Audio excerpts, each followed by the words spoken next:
Hello सबैलाई good morning भन्दै म चाहिँ बिहानको आगो फुक्दैछु। हेर्नुहोस् होला तपाईँहरू पनि उठेर आगो फुक्नु हुँदै होला, कसैले ग्यास चिया बनाउनु हुँदै होला। यसरी आगो फुक्छु पहिला। यस्तो सिधा छ भने चाहिँ सजिलो हुन्छ। अब चाहिँ क्यान्डल बाल्छु।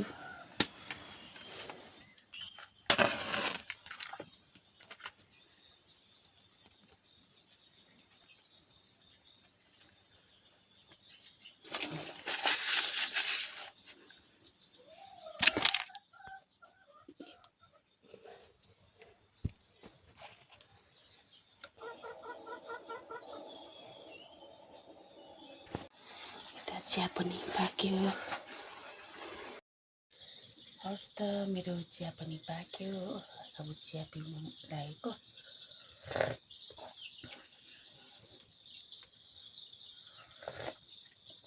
तपाईँको दिन पनि राम्रोसँग बितोस् भन्दै भन्न चाहन्छु। हवस् त सबैलाई गुड बाई, टेक केयर।